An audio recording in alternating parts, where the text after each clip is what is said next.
আসসালামু আলাইকুম রহমতুল্লাহি ওবরাকাতুহ। আলহামদুলিল্লাহি ওয়াহদা ওয়াসসালাতু ওয়াসসালামু আলা মান লা নাবিয়্যা বা'দা ওয়া আলা আলিহি ওয়া সাহবিহি ওয়া মাওয়ালা। রোড টু সাকসেসের আমাদের ধারাবাহিক তাফসিরে বর্তমানে যে সূরা থেকে আমাদের তাফসির চলছে, সূরাটির নাম হলো সূরা সোয়াদ। সূরা সোয়াদের প্রথম পর্বে আমরা 40 নম্বর আয়াতে কারিমা পর্যন্ত আমরা গত তাফসিরে আলোচনা করেছি। আজকে সূরা সোয়াদের দ্বিতীয় পর্বে 41 নম্বর আয়াতে কারিমা থেকে আমাদের তাফসির হবে ইনশাআল্লাহ। এই সূরাটি সূরা সোয়াদ, এটি মাক্কি সূরা, অর্থাৎ নবী সাল্লাল্লাহু আলাইহি ওয়াসাল্লামের হিজরতের আগে আল্লাহ রাব্বুল আলামিন এই সূরাটি নাজিল করেছেন। এই সূরার কয়েকটি গুরুত্বপূর্ণ বৈশিষ্ট্য আমরা গত তাফসিরে আলোচনা করেছি। এই সূরার একটি গুরুত্বপূর্ণ বৈশিষ্ট্য হলো যে কোরআনে কারিমে আল্লাহ রাব্বুল আলামিন যত জায়গায় হুরুফে মুকাত্তাআত ব্যবহার করেছেন, বিচ্ছিন্ন যেই হরফগুলো আল্লাহ পাক ব্যবহার করেছেন, তো কোন আয়াতে আল্লাহ রাব্বুল আলামিন এটা 2টি হরফ ব্যবহার করেছেন, কোন জায়গায় 3টি হরফ ব্যবহার করেছেন, কোন জায়গায় 4টিও ব্যবহার করেছেন। কিন্তু সূরা সোয়াদ এটি এমন একটি সূরা, একটি হরফে মুকাত্তাআত, মানে শুধু সোয়াদ, একটি হরফ আল্লাহ রাব্বুল আলামিন এই সূরাটির মধ্যে ব্যবহার করেছেন। 2 হরফ যেমন আমরা দেখি আল্লাহ পাক বলছেন ইয়াসিন, তাহা, এগুলা 2 হরফ। আবার 3 হরফ আছে আলিফ লাম মিম, আলিফ লাম রা। আবার 4 হরফ আছে আলিফ লাম মিম সাদ, এরকম আছে। কিন্তু এই সূরা সোয়াদের মধ্যে আল্লাহ রাব্বুল আলামিন শুধু একটা হরফে মুকাত্তাআত ব্যবহার করেছেন, শুধু সোয়াদ। দ্বিতীয়ত এই সূরার বৈশিষ্ট্য হলো এই সূরাটির মধ্যে আল্লাহ রাব্বুল আলামিন অনেক নবীর নাম, প্রসিদ্ধ অনেকগুলো নবীর নাম আল্লাহ রাব্বুল আলামিন উল্লেখ করেছেন। তবে একজন নবী আছেন আল ইয়াসা। তো এই আল ইয়াসা যে নবীটি, এই নবীর নাম কোরআনে কারিমে আরেক জায়গায় আসছে, আর দ্বিতীয় এই সূরার মধ্যে এসেছে। একজন হলেন ইয়াসা, আর একজন হলো জালকিফল। এই 2জন নবীর নাম কোরআনে কারিমে বেশি আসে নাই, শুধু 2 বার আসছে। তো একটা এই সূরা সোয়াদের মধ্যে ইয়াসা এবং জালকিফল, মানে এটার মূল হলো জুলকিফল, এটা হালাতে নসবে যাওয়ার কারণে জালকিফল। ইয়াসা আলাইহিস সালাম এবং জুলকিফল আলাইহিস সালাম, এই 2 নবীর নাম আল্লাহ রাব্বুল আলামিন এখানে দ্বিতীয়বার উল্লেখ করেছেন। আর অন্যান্য নবীদের নাম অনেকবার উল্লেখ করা হয়েছে কোরআনে কারিমে, বিভিন্ন জায়গায় অসংখ্যবার। নূহ আলাইহিস সালামের নাম, ইব্রাহিম আলাইহিস সালামের নাম, ইসমাঈল আলাইহিস সালামের নাম, লূত আলাইহিস সালামের নাম অনেকবার আল্লাহ রাব্বুল আলামিন উল্লেখ করেছেন। কিন্তু এই 2জন নবীর নাম বেশি উল্লেখ করা হয়নি, একজন ইয়াসা আর একজন জুলকিফল। আরেকটি বিষয় যে ইবলিসের ব্যাপারে আল্লাহ রাব্বুল আলামিন কোরআন কারীমের শুরুতে সূরা আল বাকারার মধ্যে আল্লাহ পাক ইবলিসকে যে নির্দেশ দিয়েছিলেন, ইবলিস অহংকার করেছে, আল্লাহর নির্দেশ পালন করে নাই, এই কথাটা আল্লাহ রাব্বুল আলামিন সেখানে বর্ণনা করেছেন। আবার আল্লাহ পাক এই সূরার মধ্যে আরেকবার বর্ণনা করেছেন। এই সূরার মধ্যে আল্লাহ রাব্বুল আলামিন আইয়ুব আলাইহিস সালামের অসুস্থতার বর্ণনা দিয়েছেন। এখানে যে বর্ণনাগুলো এসেছে এগুলো কোরআনে কারিমের অন্য কোনো জায়গায় ঠিক এইভাবে আসে নাই। আইয়ুব আলাইহিসসালামের অসুস্থতার বিবরণটা। আর মোটামুটি এই সূরাটি মাক্কি সূরা হওয়ার কারণে এখানে আল্লাহ রাব্বুল আলামিন জান্নাতের বর্ণনা, জাহান্নামের বর্ণনা এগুলো দিয়েছেন, তাওহীদের আলোচনা করেছেন। এগুলো নিয়েই এই সূরা সোয়াদ। তা আমরা গত পর্বে অনেকগুলো বিষয় দেখেছি, সুলাইমান আলাইহিসসালামের ব্যাপারে, দাউদ আলাইহিসসালামের ব্যাপারে। আজকের 41 নম্বর আয়াতে কারিমায় এখানে যে নবীর আলোচনা দিয়ে শুরু হয়েছে তিনি হলেন আইয়ুব আলাইহিসসালাম। আইয়ুব আলাইহিসসালামের ব্যাপারে আল্লাহ রাব্বুল আলামিন শুধু একটু ইঙ্গিত দিয়েছেন, কিন্তু বিস্তারিত এখানে আলোচনা করেন নাই। আইয়ুব আলাইহিসসালাম আল্লাহ পাকের একজন নবী ছিলেন। তিনি বনি ইসরাইলেরই একজন নবী ছিলেন আইয়ুব আলাইহিসসালাম।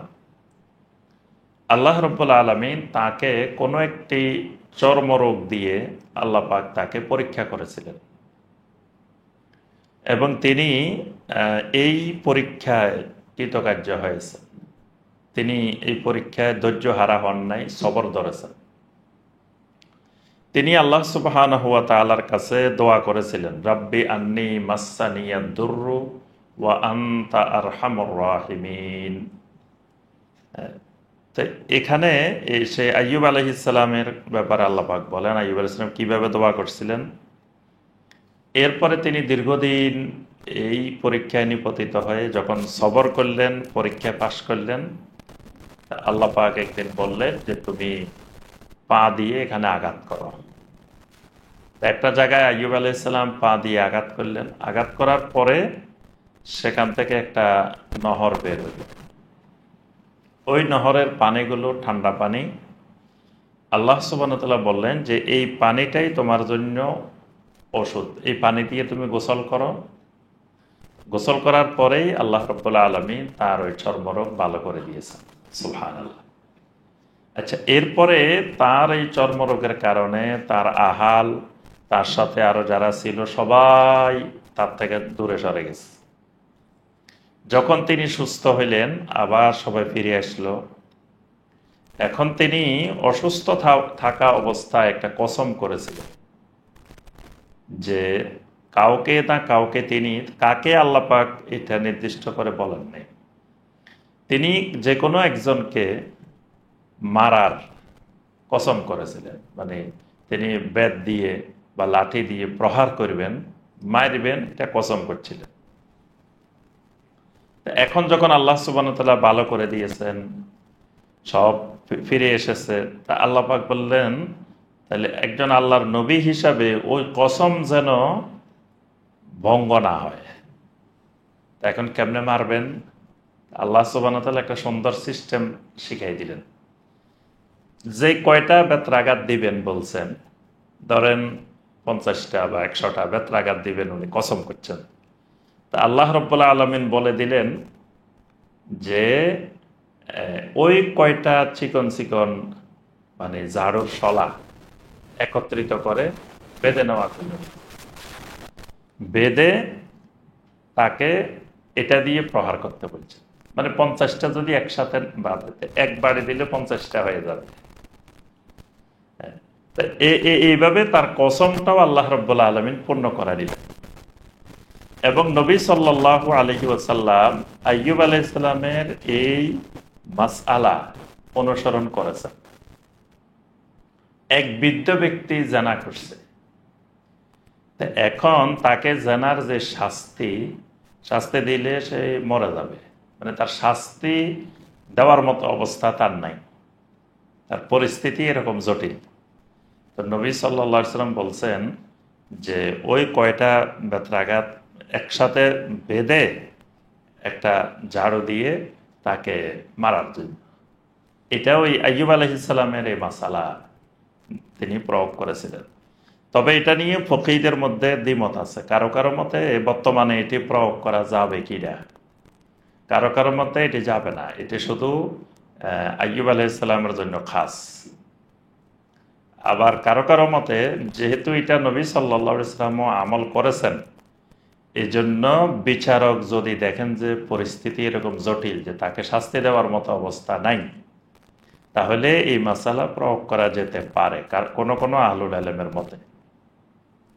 তো এই বিষয়টিও আল্লাহ পাক কোরআনে কারীমে অন্য জায়গায় বর্ণনা করেন। এই সূরা সোয়াদের মধ্যে আইয়ুব আলাইহিস সালামের ব্যাপারে এই কথাগুলো বর্ণনা করেছেন। আল্লাহ রাব্বুল আলামিন বলেন, ওয়াযকুর আবদানা আইয়ুব, আর স্মরণ করো আমার বান্দা আইয়ুবকে, ইয নাদা রাব্বাহু আন্নী মাসসানিয়াশ শাইতানু বিনুসবি ওয়া আযাব। ইয নাদা রাব্বাহু, যখন তিনি তার রবকে ডাকলেন, রবকে ডেকে বললেন, আন্নী মাসসানিয়াশ শাইতান, শয়তান আমাকে স্পর্শ করেছে, বিনুসবি ওয়া আযাব, অনেক কঠিন আকারের শাস্তি এবং দুশ্চিন্তার মাধ্যমে। মানে শয়তান আমার মধ্যে এক দুশ্চিন্তা, এরপরে শাস্তি, এগুলো আমাকে স্পর্শ করেছে। তো শয়তান স্পর্শ করেছে মানে শয়তান কি আযাব দিতে পারে? শয়তান কি দুশ্চিন্তা সৃষ্টি করতে পারে? তার অর্থ হইল যে এই আমাকে যে পরীক্ষাটা করতেছেন এটা তো আল্লাহ রাব্বুল আলামিন করতেছেন, কিন্তু শয়তান চেষ্টা করতেছে তাকে ধৈর্যহীন করার জন্য।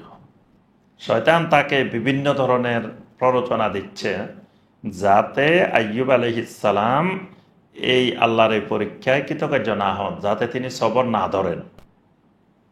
এই জন্যই আল্লাহ রাব্বুল আলামিন বলছেন যে বিনুসবি ওয়া আযাব, যে আইয়ুব আলাইহিস সালাম আল্লাহর কাছে বলতেছেন, আল্লাহ শয়তান আমাকে তো প্ররোচিত করতেছে যে আযাব দিয়ে এবং কঠিন আকারের কিছু চাপিয়ে দিয়ে।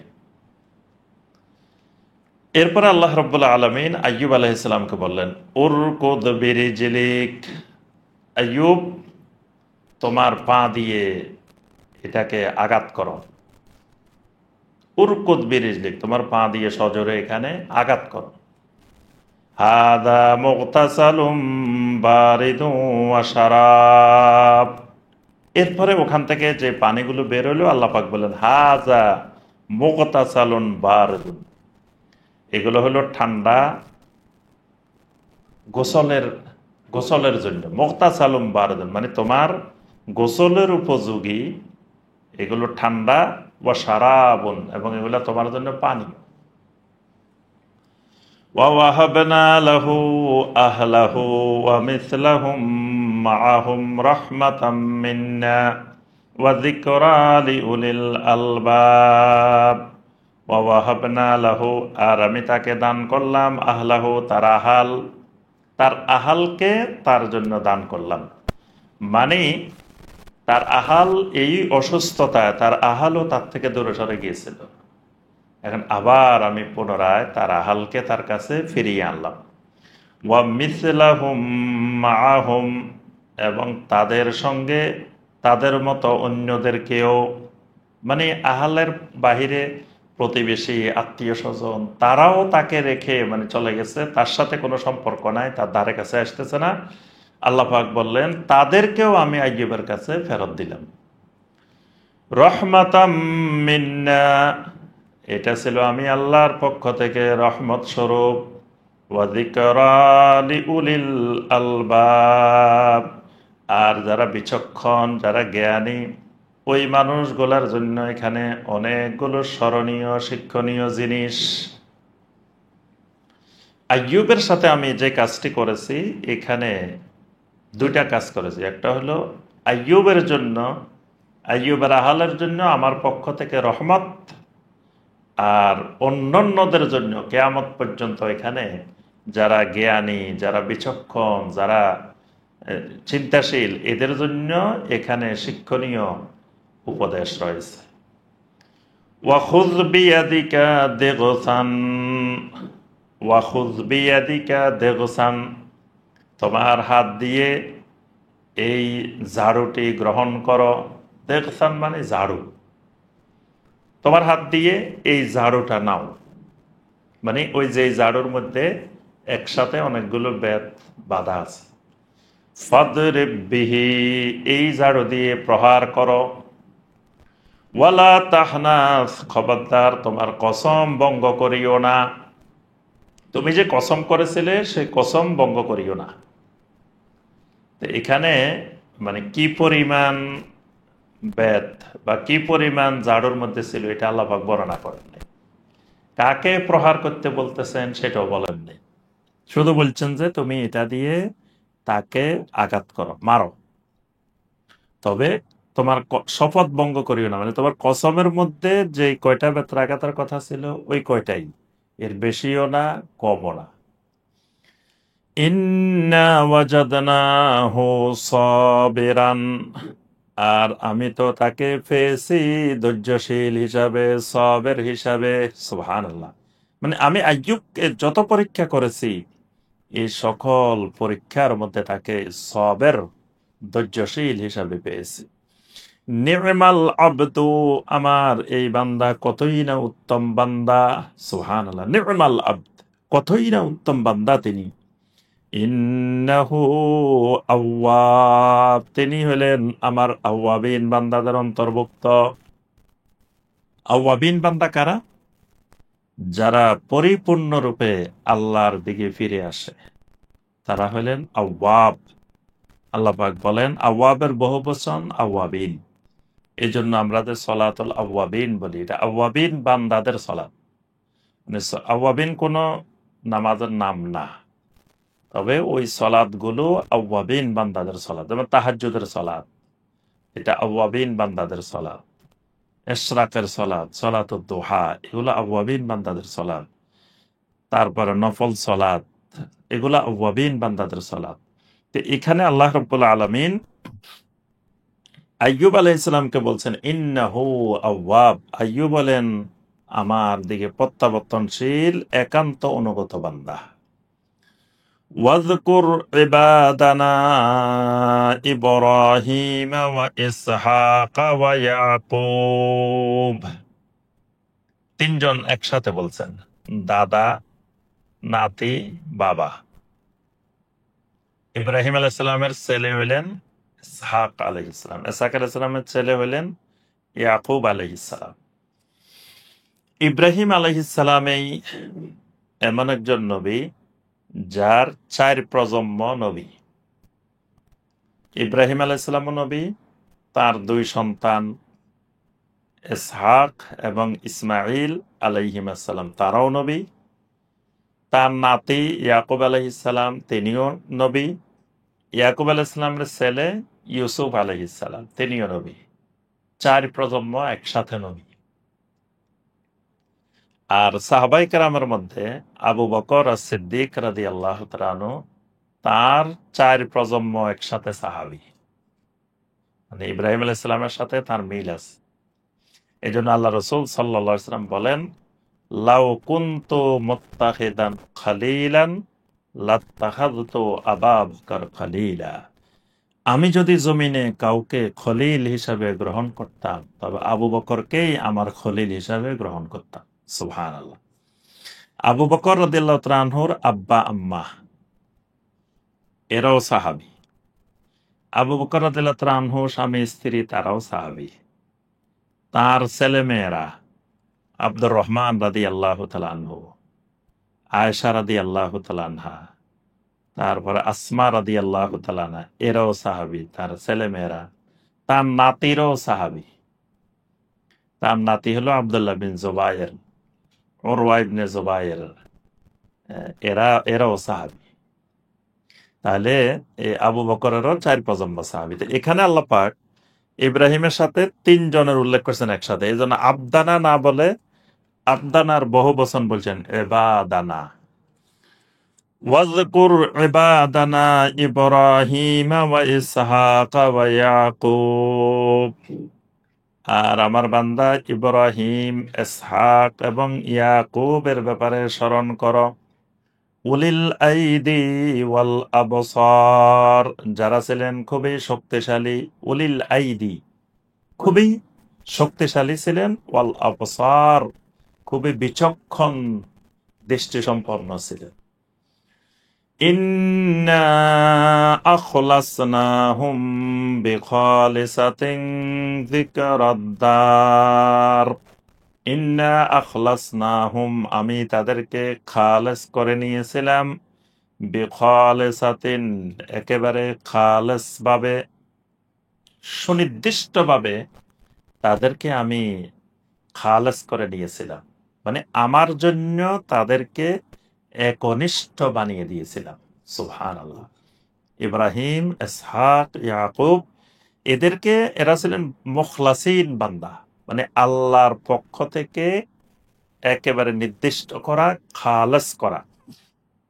এই জন্য আল্লাহ পাক বলছেন ইন্না আখলাসনাহুম বিখালিসাতিন, আমি তাদেরকে খালেস ভাবে আমার জন্য নির্দিষ্ট করেছি।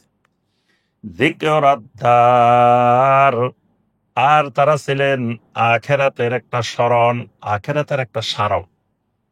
আখেরাতের স্মারক মানে কি,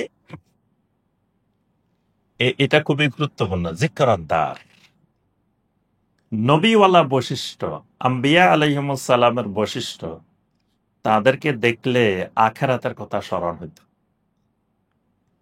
এজন্য সাহাবাই কেরামদেরকে দেখলেও আখেরাতের কথা স্মরণ হইত। সাহাবাই কেরামের জীবনটা আখেরাত মুখী জীবন, নবী রাসূলদের জীবনটা আখেরাত মুখী জীবন, এবং কিয়ামত পর্যন্ত তাদেরকে যারা অনুসরণ করে তাদের জীবনটা যিকরাদ্দার, আখেরাত মুখী জীবন।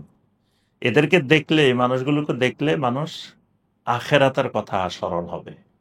তো এই জন্য আল্লাহ পাক বলছেন আমি তাদেরকে এমন ভাবে খালেস বানিয়ে নিলাম, যিকরাদ্দার, এরা আখেরাতের জন্য স্মারক, আখেরাতের জন্য একটা নিদর্শন। وَإِنَّهُمْ عِندَنَا لَمِنَ الْمُصْطَفَيْنَ الْأَخْيَارِ, এবং আমার নিকটে এই বান্দাগুলোর জন্য এমন একটা অবস্থান ছিল, এরা ছিল আমার উত্তম মনোনীত বান্দাদের অন্তর্ভুক্ত। মুস্তাফাইন, মুস্তাফাইন মানে মনোনীত, আখিয়ার মানে, খিয়ারের বহুবচন আখিয়ার, মানে উত্তম, ভালো, মনোনীত বান্দাদের মধ্যে এরা ছিল অন্তর্ভুক্ত। ওয়াযকুর ইসমাঈল, এখানে একটা জিনিস লক্ষণীয় দেখেন, আগে তিনজন বলি ইসমাইলকে আলাদা বলছে। আল্লাহ পাক একসাথে তো ইব্রাহিম, ইসহাক, ইসমাইল, চারজন একসাথে বলতে পারতেন, কিন্তু আল্লাহ রাব্বুল আলামিন ইসমাইলকে আলাদা বলছেন। মুফাসসিরিনে কেরাম বলেন এখানে আরবদেরকে এটা বোঝানোর জন্য আল্লাহ পাক আলাদা করছেন যে ইব্রাহিম, ইসহাক, ইয়াকুব এরা হলেন বনি ইসরাইলের দ্বারা। আর আরবের যাদের কাছে কোরআন নাজিল হচ্ছিল যে সময়ে, মক্কাবাসী, আহলে মক্কা, তারা ছিল ইসমাইল আলাইহিস সালামের বংশধর, তাদের বাবা হলো ইসমাইল। এই জন্য আল্লাহ পাক ইসমাইলকে আলাদা করে বলছেন ওয়াযকুর ইসমাইল, আর স্মরণ করো ইসমাইলকে, ওয়াল ইয়াসা, ইয়াসাকে, ওয়াদাল কিফল, জুল কিফলকে।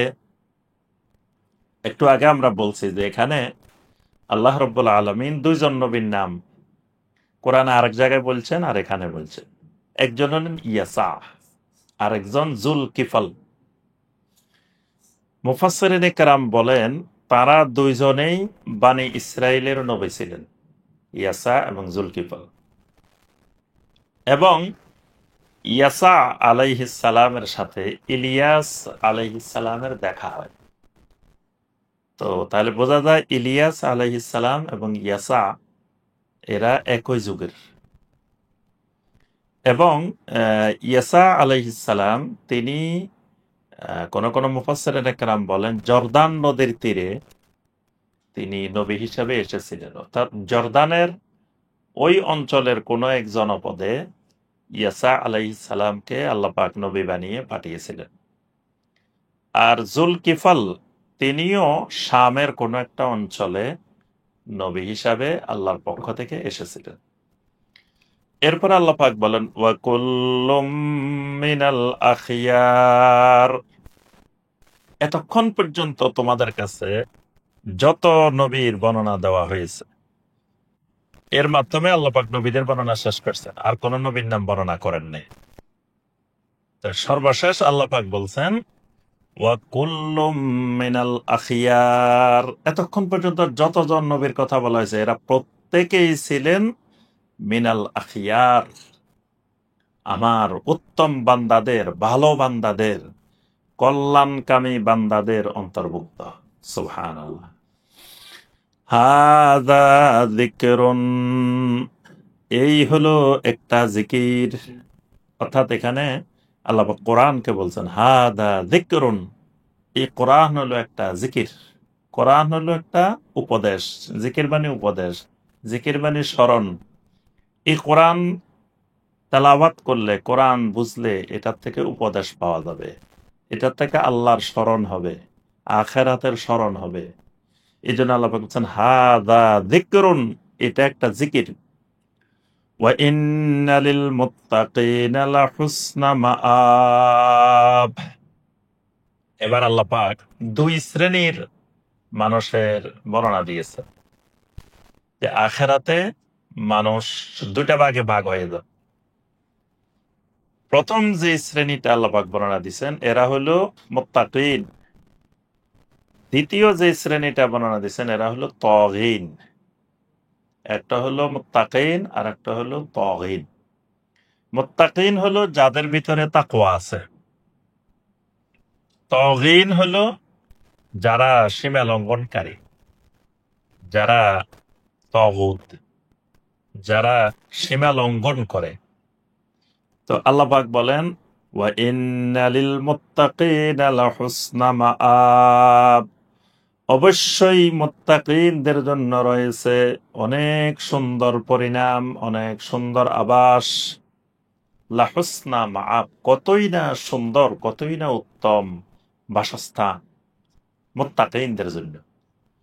এখানে হুসনা মাআবের ব্যাখ্যা আল্লাহ পাকের পরেই দিয়েছেন জান্নাতে আদেনিন। ওই হুসনা মাআব, সুন্দর আবাসটা হলো জান্নাতে আদন, স্থায়ী জান্নাত। তাহলে এই স্থায়ী জান্নাত কাদের জন্য? লিল মুত্তাকিন। তাহলে বোঝা যায় জান্নাতে যেতে হইলে মুত্তাকিন হওয়া লাগবে। কোরআনের অসংখ্য জায়গায় আল্লাহ রাব্বুল আলামিন মুত্তাকিনদের জন্য জান্নাত বলছেন।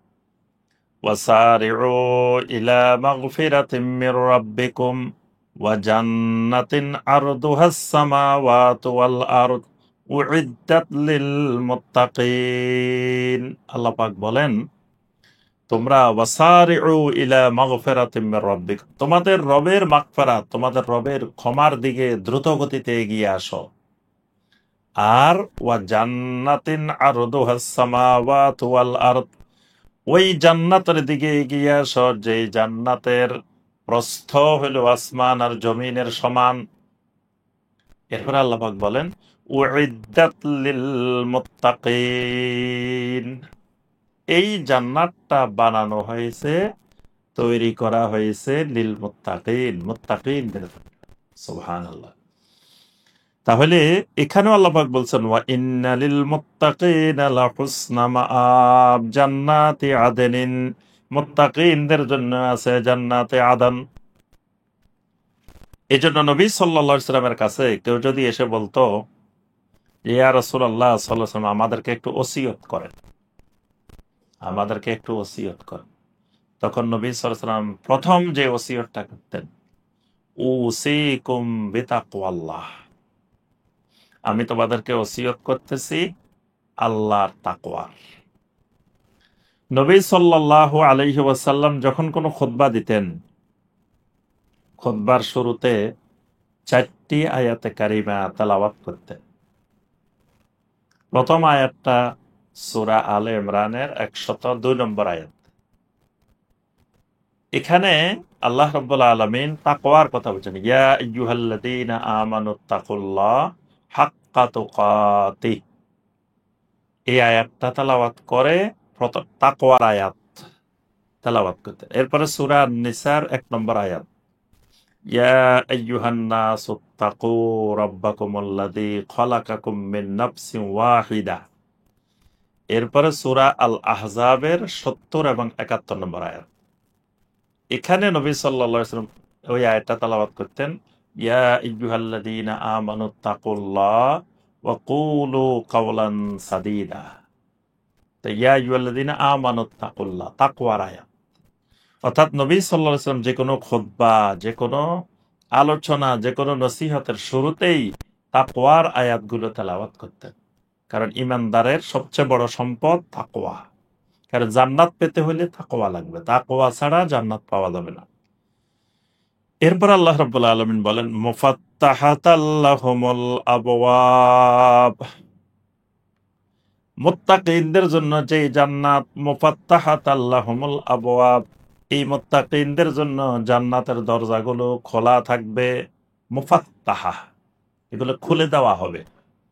লাহুম মানে মুত্তাকিনদের জন্য, আল আবওয়াব ওই জান্নাতের দরজাগুলো, জান্নাতের সবগুলো দরজা ওই মুত্তাকিনদের জন্য খুলে দেওয়া হবে। সুবহানাল্লাহ। মুত্তাকিইনা ফিহা ইয়াদউনা ফিহা বিফাকিহাতিন কাসীরাতিন ওয়া শারাব। মুত্তাকিইনা ফিহা, এই জান্নাতের ভিতরে তারা হেলান দিয়ে বসে থাকবে। মুত্তাকিইন মানে ঠেস দিয়ে, হেলান দিয়ে, ভর দিয়ে তারা মানে আরামের সাথে জান্নাতের মধ্যে বসে থাকবে। আর কি করবে? ইয়াদউনা ফিহা বিফাকিহাতিন কাসীরাতিন ওয়া শারাব। ওই হেলান দিয়ে বসা অবস্থায় তারা বিভিন্ন রং বেরঙের ফল ফলাদি, বিভিন্ন পানীয়, এগুলাকে তারা আহ্বান করবে। মানে এখানে বসে খালি তাকাবে, ওই ফলটা খাবে বা ওই পানীয়টা খাবে, তাহলে এটা তার কাছে চলে আসবে। সুবহানাল্লাহ। উঠে গিয়ে কষ্ট করে ওই ফলটা ছিঁড়ে আনা লাগবে না, বা ওই পানিটার সারাপটা নিয়ে আসা লাগবে না, এটা তার কাছে চলে আসবে। ওয়া ইনদাহুম কাসিরাতুত তারফি আতরাব। তার নিকটে, তার পাশেই থাকবে সবসময় কাসিরাতুত তরফে। কাসিরাতুত তরফের শাব্দিক অর্থ হলো মানে তার দৃষ্টিটা সীমিত। দৃষ্টি মানে এমন নারী যে শুধু তার দিকে ছাড়া আর কোনো দিকে তাকাবে না, মানে একান্ত তার অনুগত সুন্দরী। আতরাব, এবং এরা হবে অল্প বয়সী। অল্প বয়সী সুন্দরী সুনত নয়না, এরকম সুন্দর সুন্দরী নারীরা তার চতুর্পাশে অবস্থান করবে। হাদা মা তুআদুনা লিয়াউমিল হিসাব। এগুলাই হলো প্রতিশ্রুত সেই বিষয়গুলো ইয়াউমুল হিসাব, হিসাবের দিনের জন্য। অর্থাৎ মুত্তাকিনদেরকে ওই হিসাবের দিনে এই জিনিসগুলো প্রদান করা হবে। এগুলো আল্লাহ পাক তাদের সাথে ওয়াদা করতেছেন যে তাদেরকে এগুলো আল্লাহ পাক দিবেন। ইন্না হাদা লারিজকুনা মা লাহু মিন নাফাদ। ইন্না হাদা লারিজকুনা, এগুলাই হলো আমার প্রদত্ত রিজিক। জান্নাতীদের জন্য, মুত্তাকিনদের জন্য এগুলো থাকবে আমার প্রদত্ত রিজিক, আমার প্রদত্ত নিয়ামত তাদের জন্য জান্নাতের মধ্যে। মা লাহু মিন নাফাদ, যেগুলো কোনোদিন শেষ হবে না। মানে এই আশঙ্কা নাই জান্নাতের মধ্যে যে এগুলা যদি বেশি খাই পেলি একসময় শেষ হয়ে যেতে পারে, বা কোনো সময় ঘাটতি দেখা দিতে পারে, বাজারে না পাওয়া যাইতে পারে। এই জন্য আল্লাহ পাক বলেন মা লাহু মিন নাফাদ, এগুলো কখনো শেষ হওয়ার মতো নয়। হাদা, এইভাবেই। ওয়া ইন্না লিত-তাগীনা লাশাররা মাআব, বিপরীত। মুত্তাকিদের জন্য লাহুসনা মাআব, আর এদের জন্য লাশাররা মাআব, মানে মন্দ আবাস, খারাপ আবাসস্থল জাহান্নাম। ওই খারাপ আবাসটা কি? জাহান্নাম। ইয়াসলাউনাহা, ওই জাহান্নামেই তারা প্রবেশ করবে। ফাবিইসাল মিহাদ, ওই আবাসটা কতই না নিকৃষ্ট আবাসস্থল। হাদা ফালিয়াযুকুহু হামীমু ওয়া গাসসাক, এটাই ফালিয়াযুকুহু, তাদেরকে বলা হবে তারা যেন আস্বাদন করে, হামিমুন গরম পানি, ওয়া গাসসাকুন আর এই তিক্ত, এই তিতা ফল। গাসসাক তিক্ত, মানে কোনো স্বাদ নাই, কিছু নাই, মারাত্মক তিতা, এরকম ফল আর হামিম গরম পানি, তাদেরকে বলা হবে যে এগুলার স্বাদ তোমরা গ্রহণ করো। ওয়া আখারু মিন শাকলিহি আজওয়াজ, আর যেগুলো এর বাহিরে থাকবে অন্যান্যগুলা, এগুলাও এদের মতো সাদৃশ্যপূর্ণ। অর্থাৎ তাদের জন্য যত খাবার, যত পানীয়, যা কিছু থাকবে, এসব কিছু হবে এরকম, মানে গরম, তিক্ত, স্বাদবিহীন, এরকম খাবার পানীয়ই তাদের জন্য থাকবে। হাদা ফাওজুম মুকতাহিমুম মাআকুম। আচ্ছা, এবার প্রথম তো আহ, এদের এদের বর্ণনা দিচ্ছেন, বর্ণনা দেওয়ার পর আল্লাহ পাক বলছেন এবার জাহান্নামের দিকে একটা দলকে নিয়ে আসা হবে।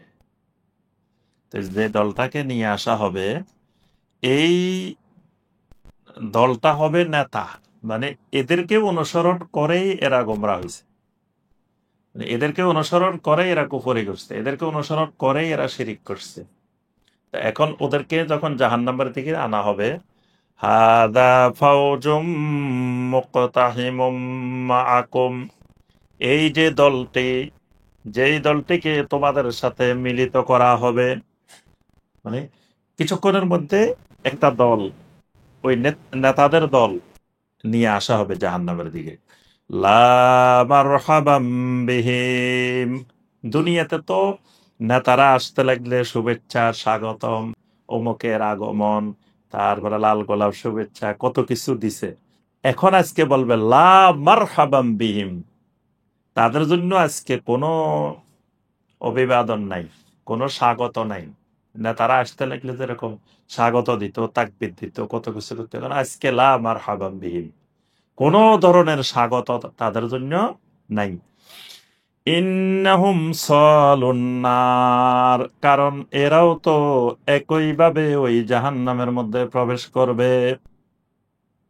কলু, তখন আগে থেকে যারা জাহান্নামে আসছে এরা বলে উঠবে, বাল আনতুম লা মারহাবাম বিকুম, আজকে তোমাদের জন্য কোনো ধরনের স্লোগান নাই, কোনো অভিবাদন নাই, আজকে তোমাদের জন্য কোনো স্লোগানও দিব না, অভিবাদনও জানাবো না, স্বাগত জানাবো না। কারণ আনতুম কাদ্দামতুমুহু লানা, কারণ তোমরাই তো আমাদেরকে এই গুমরাহির নেতৃত্ব দিয়েছিলে, আমাদের এই গুমরাহির নেতা তো ছিল, সামনে তো ছিল তোমরাই, তোমরাই আমাদেরকে এই জাহান্নামে যাওয়ার দিকে দাবিত করেছিলে।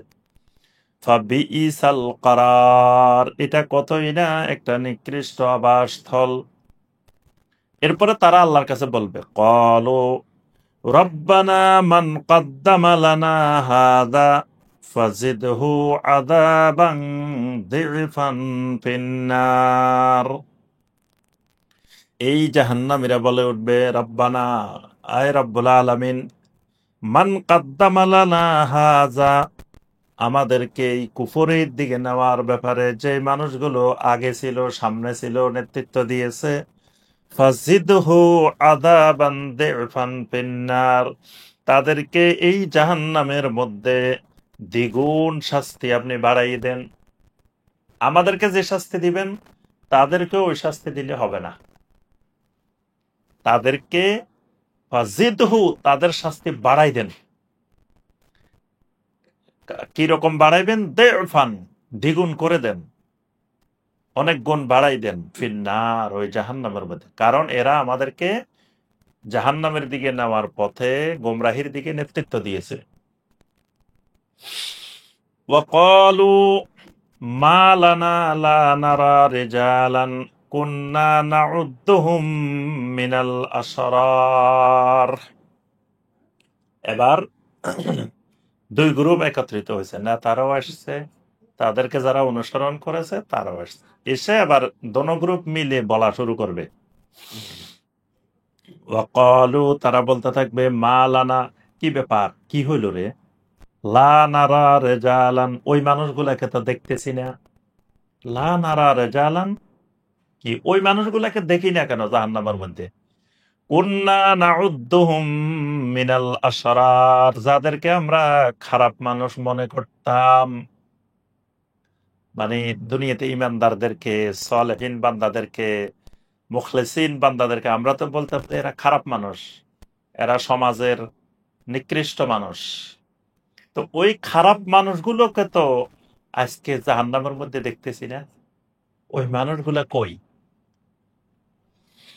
আত্তাখাযনাহুম সিখরিয়ান আম যাগাত আনহুমুল আবসার। আত্তাখাযনাহুম সিখরিয়ান, আমরা না তাদেরকে দুনিয়ার মধ্যে কত ঠাট্টা বিদ্রুপ করেছিলাম, এদেরকে তো আমরা ঠাট্টা বিদ্রুপ, হাসি তামাশার বিষয়বস্তুতে পরিণত করেছিলাম, কিন্তু ওই মানুষগুলাকে তো আজকে জাহান্নামের মধ্যে দেখতেছি না। আম যাগাত আনহুমুল আবসার, নাকি তাদের থেকে আমাদের দৃষ্টিগুলোকে সরিয়ে রাখা হয়েছে? এরা কোথায়, এদেরকে আমরা দেখি না কেন? ইন্না যালিকা লাহাক্কুন তাখাসুমু আহলিন নার, আল্লাহ পাক বলেন, ইন্না যালিকা লাহাক্কুন, এটাই হলো অবশ্যই হক, অবশ্যই বাস্তব, এটাই হলো সত্য। তাখাসুমু আহলিন নার, ওই জাহান্নামবাসীদের মধ্যে ঝগড়া চলতে থাকবে। মানে জাহান্নামে তো গেছে গেছে, একদিকে তো আযাব চলতে আছে, আযাবের মধ্যে আবার ঝগড়াও চলতে আছে। আল্লাহ পাক বলেন, তাদের পরস্পরের মধ্যে আহলুন নাররা, জাহান্নামীরা আবার জাহান্নামের মধ্যে ঝগড়া করতে থাকবে। এটাও তাদের আরেকটা আযাব। মানে এরা বলবে যে তোমাদের কারণে আমরা জাহান্নামে এসেছি, তোমরা এগুলা না করলে আমরা আসতাম। তো ওরা বলবে যে আমরা বললে বলছি, তোমরা আমাদের কথা শুনছো কেন? তোমাদেরকে কি আমরা বাধ্য করছিলাম? তোমরা আসছো কেন? এরা বলবে যে আল্লাহ এদেরকে দ্বিগুণ আযাব দেন। এরা বলবে যে আসলে আমরা কি করছি, তো আমাদেরকে দ্বিগুণ আযাব কেন? আল্লাহ পাক বলেন, এটাই বাস্তব, এটাই হক যে তাখাসুমু আহলিন নার, জাহান্নামবাসীদের মধ্যে এই ঝগড়া অব্যাহত থাকবে। আল্লাহ পাক এই দুই শ্রেণীর বর্ণনা করে আবার বলেন, কুল ইন্নামা আনা মুনজিরুন, রাসূল আপনি ঘোষণা দেন, ইন্নামা আনা মুনজিরুন, আমি তো এক শুধুমাত্র সতর্ককারী মাত্র, আমি তো তোমাদেরকে খালি সতর্ক করি। ওয়ামা মিন ইলাহিন ইল্লাল্লাহুল ওয়াহিদুল কাহ্হার, আর আমি তোমাদেরকে এই দাওয়াতটা দিই, ওয়ামা মিন ইলাহিন ইল্লাল্লাহ, আল্লাহ ছাড়া সত্য আর কোনো মাবুদ নাই। তোমাদেরকে আমি বারবার এই দাওয়াতটা উপস্থাপন করি যে ওয়ামা মিন ইলাহিন ইল্লাল্লাহ, যে আল্লাহ ছাড়া সত্য আর কোনো মাবুদ নাই। আল ওয়াহিদুল কাহার, যিনি, যে ব্যাপারে তোমাদেরকে দাওয়াত দিই, যে আল্লাহর ব্যাপারে, তিনি আল ওয়াহিদ, তিনি এক। আল কাহার, এবং তার আর একটা সিফাত হলো কাহার, তিনি অত্যন্ত ক্রোধান্বিত, রাগান্বিত। সেই আল্লাহ ছাড়া তোমাদের আর কোনো মাবুদ নাই। রব্বুস সামাওয়াতি ওয়াল আরদি ওয়া মা বাইনাহুমাল আজিজুল গাফফার, সে আল্লাহ হলেন রব্বুস সামাওয়াতি ওয়াল আরদি ওয়া মা বাইনাহুমা, আসমান জমিন এবং এই দুইটার মাঝখানে যা কিছু আছে সব কিছুর একমাত্র রব। আল আজিজুল গাফফার, তিনি মহাপরাক্রমশালী আবার মহা ক্ষমাশীল। আমি তো তোমাদেরকে সেই আল্লাহকে মাবুদ মেনে নেওয়ার জন্য দাওয়াত দিই। এখানে আল্লাহ রাব্বুল আলামিন নবী সাল্লাল্লাহু আলাইহি ওয়াসাল্লামকে বলছেন যে আপনি ঘোষণা দেন, আমি তো তোমাদেরকে সতর্ক করি, আর তোমাদেরকে একজন আল্লাহ ছাড়া আর কাউকে যাতে তোমরা মাবুদ না বানাও, একমাত্র সত্যিকারের মাবুদ আল্লাহ, এই দাওয়াতটা তোমাদের কাছে পেশ করি। সেই আল্লাহর কিছু পরিচয় এখানে আবার উল্লেখ করা হয়েছে। এরপর আল্লাহ পাক বলেন, কুল হুয়া নাবাউন আযীম। রাসূল, আপনি এটাও ঘোষণা দেন যে এটা তো একটা মহান সংবাদ। আনতুম আনহু মুরিদুন, যে ব্যাপারে তোমরা অলস হয়ে বসে আছো, উপেক্ষার ভাব নিয়ে তোমরা বসে আছো, তোমাদের এই ব্যাপারে কোনো খবরই নেই। মা কানা লিয়া মিন ইলমিন বিল মালাইল আ'লা ইয ইয়াখতাসিমুন। আর মা কানা লিয়া মিন ইলমিন, এ ব্যাপারে আমার যে এলেম, বিল মালাইল আ'লা, উচ্চ জগতের ব্যাপারে, এই ব্যাপারে আমার কাছে এলেম রয়েছে। ইজ ইয়াখতাসিমুন, যে ব্যাপারে তারা ঝগড়া করে। অর্থাৎ এই যে আমার সাথে যে ঝগড়া বিবাদ চলতেছে, যে বিষয়গুলো নিয়ে বিরোধ চলতেছে, যখন তারা এই বিরোধে লিপ্ত আছে, তখন উচ্চ জগৎ থেকে আমার কাছে সমস্ত এলেম আসতে থাকে। ইন ইউহা ইলাইয়া ইল্লা আন্নামা আনা নাযীরুম মুবিন। আমার কাছে এই ব্যাপারে শুধু ওহী আসে যে আমি যেন একজন প্রকাশ্য সতর্ককারী হই। আমি যেন দুনিয়ার মানুষকে প্রকাশ্যভাবে সতর্ক করি। এই প্রকাশ্য সতর্ককারী হওয়ার জন্যই আমার কাছে আল্লাহর পক্ষ থেকে ওহী আসে। إذ قال ربك للملائكة إني خالق بشرا من طين। এরপর আল্লাহ রাব্বুল আলামিন সে মানব সৃষ্টির প্রথম যেই ঘটনা, যে ইতিহাস, মানব সৃষ্টির যে সূচনা, সেই বিষয়টি আল্লাহ রাব্বুল আলামিন তুলে ধরেন। ইয ক্বালা রাব্বুকা লিল মালাইকা, স্মরণ করুন ওই সময়ের কথা যখন আপনার রব ফেরেশতাদেরকে বলেছিলেন, ইন্নী খালিকুম বাশারাম মিন তিন, আমি বাশার বানাইতে চাই, আমি মানুষ সৃষ্টি করতে চাই, মিন তিন, মাটি থেকে। ফাইযা সাওয়াইতুহু, যখন আমি তাকে সুগঠিত করলাম, ওয়া নাফাখতু ফীহি মির রূহি, তার ভিতরে আমার রূহ ফুৎকার দিলাম, ফাকাউ লাহু সাজিদিন, তখন আমি ফেরেশতাদেরকে বললাম তার সামনে তোমরা সাজদারত হয়ে যাও। অর্থাৎ তোমরা তার অনুগত হয়ে যাও, তার অধীনস্থ হয়ে যাও। ফাসাজাদাল মালাইকাতু কুল্লুহুম আজমাউন, সকল ফেরেশতা সম্মিলিতভাবে সবাই সাজদা করলো। ইল্লা ইবলিস, শুধুমাত্র ইবলিস ছাড়া। ইস্তাকবারা, ইবলিস অহংকার প্রদর্শন করলো। ওয়া কানা মিনাল কাফিরিন, আর সে কাফেরদের অন্তর্ভুক্ত হয়ে গেল। এখানে একটি গুরুত্বপূর্ণ বিষয় জানার বিষয়, সেটি হলো যে আল্লাহ সুবহানাহু ওয়া তাআলা সাজদা করতে বলছেন ফেরেশতাদেরকে, মালাইকাদেরকে। তো এখন মালাইকারা তো সবাই সাজদা করছে, তো ইবলিস তো মালাইকা না, ইবলিস হলো মিনাল জিন, কানা মিনাল জিন, ইবলিস হলো জিনের অন্তর্ভুক্ত। তো প্রথম নির্দেশে তো বোঝা যায় যে আল্লাহ পাক জিনকে সাজদা করতে বলেন নাই, সাজদা করতে বলছেন ফেরেশতাদেরকে, মালাইকাদেরকে। তো ইবলিস সাজদা করবে কেন, বা ইবলিস এখানে সাজদা করা না করার মধ্যে তার কুফরির কি বিষয়? এই ব্যাপারে মুফাসসিরিনে কেরাম বলেন, আসলে এই পৃথিবীতে জমিনে আগে মানুষকে সৃষ্টি করার আগে খেলাফত ছিল জিনদের, জিনেরাই ছিল এই জমিনের খলিফা। আল্লাহ রাব্বুল আলামিন জিনদের থেকে জমিনের খেলাফত আল্লাহ পাক নিয়ে এনেছে, তাদেরকে এই জমিন থেকে আল্লাহ পাক খেলাফতের দায়িত্ব আর দেন নাই, না দিয়ে এখন খেলাফতের দায়িত্ব দিবেন মানুষকে, আদম আলাইহিস সালামকে।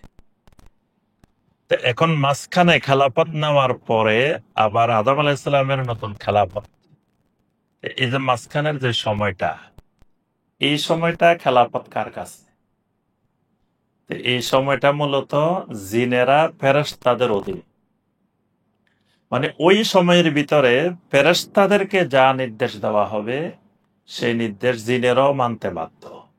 যেমন এখন যত নির্দেশ দেওয়া হবে, মানুষদেরকে আল্লাহ পাক কোনো নির্দেশ দিলে এটা জিনেরাও মানতে বাধ্য।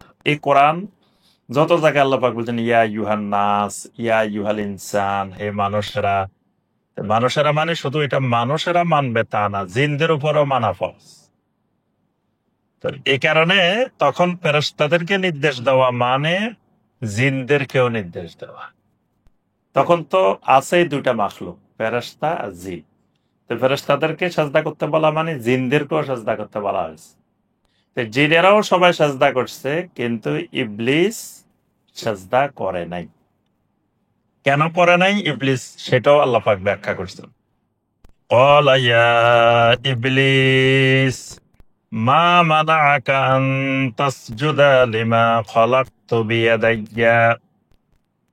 আল্লাহ রাব্বুল আলামিন জিজ্ঞাসা করলেন, হে ইবলিস, মা মানাআকা, কোন জিনিস তোমাকে বাধা দিল, আন তাসজুদা, সাজদা করতে, লিমা খালাকতু বিয়াদাইয়া, যাকে আমি আমার দুই হাত দিয়ে বানিয়েছি, যাকে আমি আমার দুই হাত দিয়ে বানিয়েছি, তাকে সাজদা করতে তোমাকে কোন জিনিস বাধা দিল? এখানে আরেকটি আল্লাহর সিফাতের দলিল। আল্লাহ বলছেন আমার হাত দিয়ে বানাইছি, তাহলে আল্লাহর হাত আল্লাহ নিজেই এখানে বলছেন। এখন আল্লাহর হাত কি রকম সেটা আল্লাহ ভালো জানেন, আমরা জানি না। কিন্তু আল্লাহ সুবহানাহু ওয়া তাআলা যেহেতু বলছেন আমার হাত দিয়ে বানাইছি, তাহলে আমরা বিশ্বাস করব যে আল্লাহর হাত আছে, আল্লাহর ইয়াত আছে। আস্তাকবারতা আম কুনতা মিনাল আলিন, তুমি সাজদা না করার কারণ কি? আস্তাকবারতা, যে তুমি অহংকার প্রদর্শন করতেছ, আম কুনতা মিনাল আলিন, নাকি তোমায় নিজেকে অনেক বড় কিছু মনে করতেছ? অহংকার করতেছ না, তুমি নিজেকে বড়দের অন্তর্ভুক্ত মনে করতেছ। ক্বালা আনা খায়রুম মিনহু, ইবলিস বলল, আনা খায়রুম মিনহু, আমি তো তার থেকে উত্তম, আমি তো আদমের থেকে উত্তম। কেমনে উত্তম? এটা যুক্তিও ব্যাখ্যা করছে। এজন্য পৃথিবীর প্রথম যুক্তিবাদী ইবলিস। এজন্য ইসলামে যুক্তিবাদিতার কোনো স্থান নেই। যুক্তিতে মিলুক আর না মিলুক, ওহি যেটা বলবে সেটাই ইসলাম। এখন ইবলিস বলতেছে যে আমি তো তার থেকে উত্তম, সে আমাকে সাজদা করবে, আমি কেন তাকে সাজদা করব? কেমনে উত্তম? খলাক্তানি মিন নারিন, আমাকে সৃষ্টি করেছেন আগুনের থেকে, ওয়া খলাক্তাহু মিন তিন, তাকে সৃষ্টি করেছেন মাটির থেকে। আমার সৃষ্টি আগুন থেকে, তার সৃষ্টি মাটি থেকে। তো মাটি উপরে না আগুন উপরে? মাটির থেকে আগুনের দাম বেশি, আগুনের মর্যাদা বেশি, তাহলে সাজদা করলে আমাকে করবে। তাহলে বোঝা গেল মর্যাদা মাটি আগুন দিয়ে মর্যাদা নির্ধারণ হয় না। কি দিয়ে বানানো হয়েছে এটা দিয়ে মর্যাদা নির্ধারণ হয় না, মর্যাদা নির্ধারণ করবেন আল্লাহ রাব্বুল আলামিন। তো এখন সে এই যুক্তি প্রদর্শন করলো। এরপর আল্লাহ পাক বললেন, ক্বালা ফাখরুজ মিনহা ফাইন্নাকা রাজিম। আল্লাহ পাক বললেন ফাখরুজ মিনহা, ইবলিস তুমি এখান থেকে বের হয়ে যাও, ফাইন্নাকা রাজিম, কারণ তুমি হলে অভিশপ্ত, বিতাড়িত। এতক্ষণ ছিল ইবলিস, এবার হয়ে গেছে শয়তান। এজন্য ইবলিস আর শয়তানের পার্থক্য আছে। শয়তানেরই একটা প্রকার হলো ইবলিস, কিন্তু শয়তান মানুষের মধ্যেও হইতে পারে, জিনের মধ্যেও হইতে পারে, ওই ইবলিসের মধ্যেও হইতে পারে। মানে শয়তানটা অনেক ব্যাপক। তো এই শয়তানেরই একটা অংশ হইল ইবলিস। সবাইকে বোঝানো হবে মিনাল জিন্নাতি ওয়ান নাস। আর যখন ইবলিস বলা হবে তখন শুধু একটা অংশকে বোঝানো হবে। এখন আল্লাহ সুবহানাহু ওয়া তাআলা বললেন ফা ইন্নাকা রাজিম, তুমি হয়ে গেছো অভিশপ্ত রাজিম। এই জন্য আমরা যখন তাআব্বুজ পড়ি তখন বলি আউযু বিল্লাহি মিনাশ শাইতানির রাজিম, অভিশপ্ত বিতাড়িত শয়তান থেকে। ওয়া ইন্না আলাইকা লা'নাতি ইলা ইয়াউমিদ্দিন, আর কিয়ামতের দিন পর্যন্ত আমার লানত তোমার উপরে অব্যাহত থাকবে। এজন্য শয়তান হলো মালউন, অভিশপ্ত, লানত প্রাপ্ত। قال ربي فأنظرني إلى يوم يبعثون, এরপর ইবলিস বলল রব্বুল আলামিন ফাআনজিরনি ইলা ইয়াউমি ইউবআসুন, আমাকে আপনি অবকাশ দেন, আমাকে আপনি অবকাশ দেন ইলা ইয়াউমি ইউবআসুন, ওই পুনরুত্থানের দিন পর্যন্ত আমাকে অবকাশ দেন। অবকাশ দেন মানে আমার হায়াত দেন, আমার এতদিন পর্যন্ত মৃত্যু দিবেন না। দ্বিতীয়ত আমার কার্যক্ষমতা, আমার কাজ কর্ম এগুলো যেন ওই পর্যন্ত অব্যাহত থাকে, এর মধ্যে তার মৃত্যুও হবে না, এর মধ্যে তার কোনো অসুখও হবে না, তার কোনো কার্য, যে ইবলিসের এ সপ্তাহ অসুখ কার্যক্রম বন্ধ এরকমও হবে না, যে একেবারে প্রতিনিয়ত। এটাকে বলা হয় ফাআনজিরনি, যে আমাকে অবকাশ দেন। ক্বালা ফাইন্নাকা মিনাল মুনজারিন, আল্লাহ পাক ইবলিসের এই দোয়াও কবুল করছে। এবং ইবলিস দেখেন দোয়া করার সময় আল্লাহকে বিশ্বাস করে রাব্বি বলে দোয়া করছেন, রব্বুল আলামিন। ক্বালা ফাইন্নাকা মিনাল মুনজারিন, আল্লাহ পাক বললেন হ্যাঁ অবশ্যই তুমি ওই অবকাশ প্রাপ্তদের অন্তর্ভুক্ত। ইলা ইয়াউমিল ওয়াক্তিল মা'লুম, সেই সুনির্দিষ্ট সময় পর্যন্ত, সে যে সময় পর্যন্ত চাইছে আল্লাহ পাক ওই সময় পর্যন্ত তাকে অবকাশ দিয়ে দিয়েছেন। ক্বালা ফাবিইজ্জাতিকা লাউগবিয়ান্নাহুম আজমাইন, ইবলিস ক্ষমতা পাওয়ার পরে এবার বলে উঠল ফাবিইজ্জাতিকা, আল্লাহ আপনার ইজ্জতের কসম। দেখেন ইবলিস কিন্তু শিরকি কসম করে নাই, আল্লাহর ইজ্জতের কসম করছে। কসম করে বলতেছে লাউগবিয়ান্নাহুম আজমাইন, এখানে দুইটা তাকিদ দিয়ে বলছে, লামে তাকিদ, নুনে তাকিদ। অবশ্যই অবশ্যই আমি তাদের সবাইকে গুমরা করে ফেলবো। লাউগবিয়ান্নাহুম, অবশ্যই অবশ্যই আমি তাদেরকে গোমরা বানাবো। আজমাইন, সবাইকে, কাউকে বাদ দিব না। তাহলে বোঝা গেল ইবলিসের এই গোমরাহি বানানোর প্রক্রিয়ায়, প্রচেষ্টায় কেউ বাদ যাবে না। সে বলছে আজমাইন, সবাইকে, তবে ইল্লা ইবাদাকা মিনহুমুল মুখলাসিন, তবে আপনার কিছু বান্দা থাকবে, যেই বান্দাগুলো হলো মুখলাসিন বান্দা, এদেরকে আমি পারবো না। ইবলিস এটাও জানে যে আমি আপনার কিছু মুখলাসিন, এখলাসওয়ালা একনিষ্ঠ বান্দা থাকবে। যেমন নবী রাসূলদের ব্যাপারে আল্লাহ বলছেন মুখলাসিন মুখলাসিন মুখলাসিন, এরকম বান্দা যারা, এদেরকে আমি গোমরাহ করতে পারবো না বা কিছু করতে পারবো না।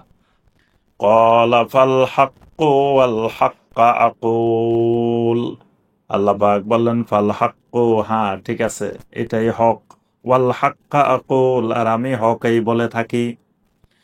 লাআমলাআন্না জাহান্নামা মিনকা ওয়া মিম্মান তাবিআকা মিনহুম আজমাইন, অবশ্যই অবশ্যই আমি জাহান্নাম পরিপূর্ণ করে দিব, মিনকা তোমাকে দিয়ে, মানে জাহান্নামের লিডার হইবা তুমি, তুমি, ওয়া মিম্মান তাবিআকা মিনহুম আজমাইন, ওই মানুষের ভিতর থেকে যারা তোমার অনুসরণ করবে তাদের সবাইকে দিয়ে এই জাহান্নামটাকে আমি পরিপূর্ণ করে দিব। তাহলে বোঝা গেল জাহান্নামে যাওয়ার শর্তই হলো ইবলিসের অনুসারী হওয়া। ইবলিসের অনুসারী না হলে, ইবলিসের ইত্তেবা না করলে কেউ জাহান্নামে যেতে পারবে না। আল্লাহ পাক বললেন যে তুমি এবং তোমাকে যারা ইত্তেবা করবে, অনুসরণ করবে, এদের সবাইকে দিয়ে আমি জাহান্নামটাকে, সেই যে বলছে লাউগবিয়ান্নাহুম, দুইটা তাকিদ দিয়ে, আল্লাহ দুইটা তাকিদ দিয়ে বলছে লাআমলাআন্না, অবশ্যই অবশ্যই আমি জাহান্নামকে পরিপূর্ণ করব। কুল মা আসআলুকুম আলাইহি মিন আজরিন ওয়া মা আনা মিনাল মুতাকাল্লিফিন। আল্লাহ পাক বলেন, রাসূল আপনি দুনিয়াবাসীর সামনে ঘোষণাও দেন, মা আসআলুকুম আলাইহি মিন আজরিন, আমি যে তোমাদের কাছে দাওয়াত দিয়ে থাকি, এই দাওয়াতের বিনিময়ে তোমাদের থেকে কোনো উজরত কামনা করি না, কোনো পারিশ্রমিক আমি তোমাদের কাছে চাই না।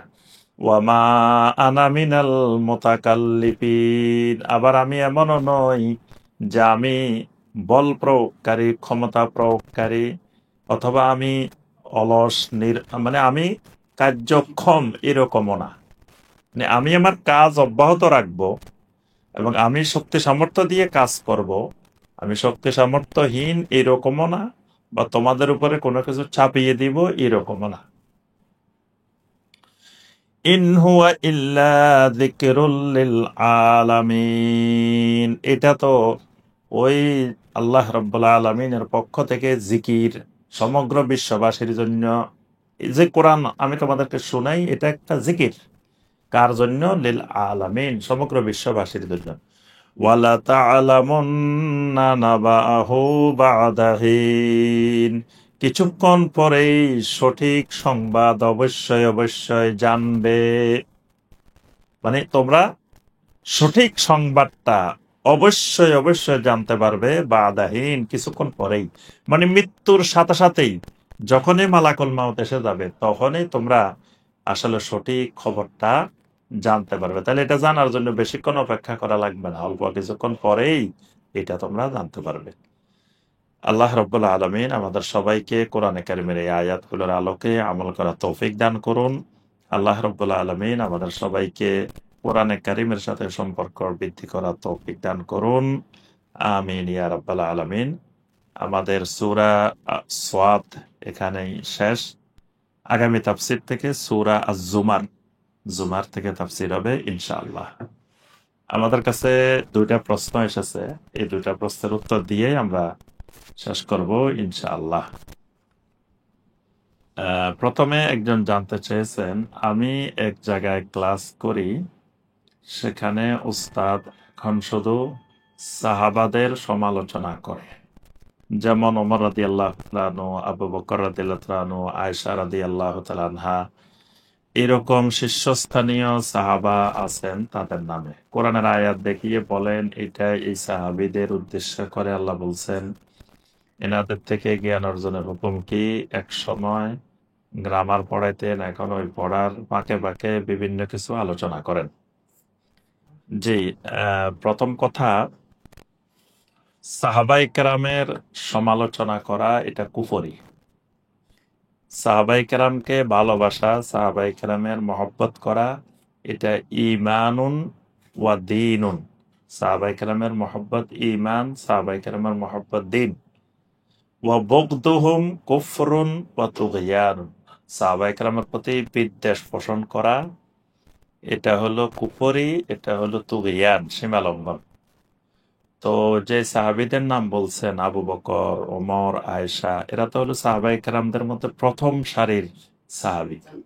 তো যার কাছে এরা নিরাপদ না, তার কাছে আর কোনো সাহাবী নিরাপদ না। তাহলে অবশ্যই তিনি কুফরের মধ্যে নিমজ্জিত আছেন। তো যারা এরকম সাহাবায়ে কেরামের সমালোচনা করেন, আপনি তাদের থেকে এলেম নিবেন না এবং তাদের থেকে দূরে থাকবেন। তাদের সোহবতে যাওয়া যাবে না, তাদের থেকে দূরে থাকতে হবে। কারণ তারা কিছু রোগী আছে, রোগী এটা অসুবিধা না, কিন্তু তার রোগটা সংক্রামিত না। আবার কিছু রোগী থাকে, রোগী প্লাস তার রোগটা সংক্রমণ হয়। তো সংক্রমিত রোগী, যার রোগটা সংক্রমণ হয়, এরকম রোগী থেকে দূরে থাকতে হয়। তো এই যদি ভিতরে ভিতরে করতো, প্রকাশ না করতো, তাহলে সে নিজেই রুগী থাকতো। কিন্তু এখন সে অন্যদেরকেও রুগী বানানোর চেষ্টা করতেছে, তার এরকম ছড়ানোর চেষ্টা করতেছে। সে গ্রামার পড়ানোর ফাঁকে ফাঁকে এই কাজটা করতেছে। এই কাজটা অনেকগুলো শ্রেণী করে, তার মধ্যে বিশেষ করে কাদিয়ানি যারা, এরা সাহাবায়ে কেরামের প্রতি বিদ্বেষ পোষণ করে। শিয়ারা সাহাবায়ে কেরামের প্রতি বিদ্বেষ পোষণ করে। বর্তমানে আহলে কোরআন নামধারী যে কুফরি ফেতনা, এরাও এই কাজটা করে। তো এই ব্যক্তি সম্ভবত এই কোনো একটা শ্রেণীর। আবার একটা শ্রেণী আছে সুন্নি, সুন্নি নামের একটা শ্রেণীও আছে। তারাও দেখা যায় মুআবিয়া রাদিয়াল্লাহু তাআলা আনহু সহ এরকম কারো কারো ব্যাপারে তারাও সমালোচনা করে। তো এই জাতীয় কোনো শ্রেণী হবে, আপনি তাদের থেকে দূরে থাকবেন। জনৈক এক বোন আমার বিপদের কথা শুনে আমাকে কিছু টাকা দেন, পরবর্তীতে বলেন কর্জে হাসানা হিসেবে দিয়েছেন। তখন আমি তাকে জানাই আমার ফেরত দেবার সামর্থ্য নেই। তিনি বলেন ফেরত দিতে হবে না, দাবি ছেড়ে দিয়েছেন। এখন তিনি বলেছেন দুনিয়াতে তিনি দাবি ছাড়বেন না, আখেরাতে দাবি ছেড়ে দিবেন। দুনিয়া থাকা অবস্থায় কর্জে হাসানার সওয়াব পাওয়ার জন্য এমনটি করবেন। এখন আমার করণীয় কি? যে এখন আপনার করণীয় হলো আপনার কাছে সামর্থ্য থাকলে এটা দিয়ে দিবেন। এটা তো কর্জ, এটা তো ঋণ। তো ঋণ আপনি যখন সামর্থ্য নাই পরিশোধ করার, তখন আপনি হয়তো ক্ষমা পাবেন, কিন্তু সামর্থ্য যদি থাকে তাহলে তো আপনি ক্ষমা পাবেন না। তো উনি যে কথাটা বলছেন এটা ঠিকই বলছেন। ওনার কর্জে হাসানার দাবি আপনার মৃত্যু পর্যন্তই থাকবে। এর মধ্যে আপনি যখন এই ঋণ পরিশোধের সামর্থ্য হবে দিয়ে দিবেন। আর যদি আপনার মৃত্যু পর্যন্তই এই ঋণ পরিশোধের অবস্থা নাই, আপনি দিতে পারতেছেন না, তাহলে তিনি ঠিকই বলছেন যে তিনি ক্ষমা করে দিবেন। হ্যাঁ, এটাই নিয়ম, এটাই হলো কর্জে হাসানার নিয়ম। যে আপনার সামর্থ্য নাই তাহলে আপনার আর দেওয়া লাগবে না। এখন কথা হলো আপনি মারা যাওয়ার পরেও কিন্তু ক্ষমা হবে না স্বাভাবিকভাবে। কিভাবে হবে না? যে আপনার যদি সম্পত্তি থাকে, আপনার ওয়ারিসেরা যদি সম্পত্তি পায়, তো ওয়ারিসেরা সম্পত্তি পাওয়ার আগে আপনার কিন্তু ঋণ পরিশোধ করতে হবে। তো যদি আপনার ওরকম সম্পদও থাকে তাহলেও কিন্তু আপনি ক্ষমা পাবেন না। আর যদি কিছুই না থাকে পরিশোধ করার মতো, আপনার ওয়ারিসেরাও কিছুই পাবে না, তাহলে আপনি অটোমেটিক কর্জে হাসানার নিয়মেই হলো দেওয়ার সময় তিনি এই নিয়তেই দিবেন। যদি তার কখনো কোনো সামর্থ্য না থাকে তাহলে ক্ষমা করে দিবেন। এটাই কর্জে হাসানার নিয়ম। তো এ ব্যাপারে আপনার করণীয় হলো আপনার কাছে যে কোনো ধরনের সম্পদ থাকলে পরিশোধ করার মতো আপনি দিয়ে দিবেন। আর না থাকলে অপেক্ষা করবেন। তো না থাকলে তো অটোমেটিক এমনি ক্ষমা পেয়ে যাবেন। আল্লাহ পাক আমাদেরকে দিনকে জানার, দিন স্যার সঠিকভাবে আমল করার আল্লাহ পাক তৌফিক দান করুন। রোড টু সাকসেসের এই কোরআনের খেদমত, দিনের খেদমতকে আল্লাহ পাক কবুল ও মঞ্জুর করে নিন। আল্লাহ রাব্বুল আলামিন আমাদের সকলকে হায়াতে তৈয়্যিবা দান করুন। আমিন ইয়া রাব্বাল আলামিন। সুবহানাকা আল্লাহুম্মা ওয়া বিহামদিকা আশহাদু আল্লা ইলাহা ইল্লা আনতা আস্তাগফিরুকা ওয়া আতুবু ইলাইক। আসসালামু আলাইকুম ওয়া রাহমাতুল্লাহি ওয়া বারাকাতুহু।